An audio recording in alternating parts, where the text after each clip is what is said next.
Mbele yako kutokea Afya Bora nimeweza kupokea ugeni kutoka kwa Dr. Jackson. Karibu sana Dr. Jackson. Asante sana na ninafurahi na ninajihisi nipo katika mazingira ambayo ni sahihi.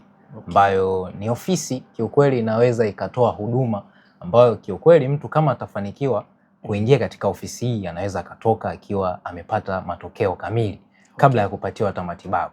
Anapoingia tu anajisikia yuko vizuri. Okay, sawa. Ni mtaalamu kwa watu ambao wanapitia changamoto za afya kwenye upande wa viungo. Sasa Dr. Jackson, ningependa uweze kutupatia jibu hili kwa sababu ni swali ambalo watu wengi wamekuwa wanajiuliza. Kwa mujibu wa takwimu inaonyesha watu wengi wamezidi kuwa wanapitia changamoto za viungo. Je, ni nini hasa ambacho kinapelekea wao wanapitia changamoto hizi? Okay, sawa. Swali zuri sana hilo. Ni kwa sababu nitaenda kuitoa hapa sababu mojawapo ambayo hii ni kubwa sana na inawafanya watu wengi waweze kupitia changamoto hizi. Okay.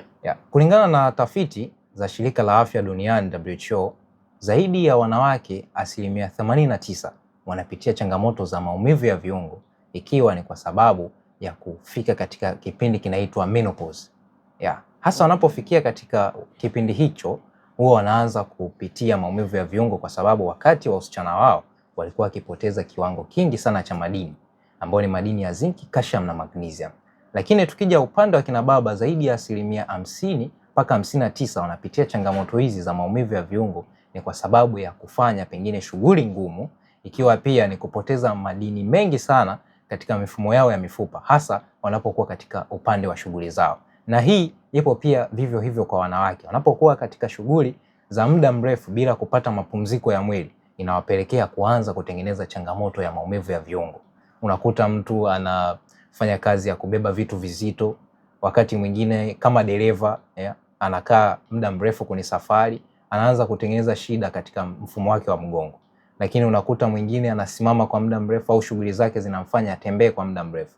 Hizo ni shughuli ambazo zinaweza mchochea zaidi ya 85% kutengeneza maumivu ya viungo. Kwa hiyo mimi naweza nikasema pengine ni shughuli ambazo huwa wanazifanya na kulingana na tafiti pia za Shirika la Afya Duniani. Okay, sawa. Asante sana Dr. Jackson, ni faida kwangu mimi na kwa wewe ambaye ni mtazamaji ambaye ulikuwa unafuatilia kipindi hichi na unahitaji matibabu ambayo ni sahihi kutokea kwa wataalamu ambao wana experience ya kuwasaidia watu wenye changamoto hizo. Kumbuka, kutatua changamoto ya afya yako natakuwa uweze kufanya vitu vitatu tu: kuamua, kujiamini na kuweza kuanza matibabu yako. Karibu tuweze kupatia mwongozo.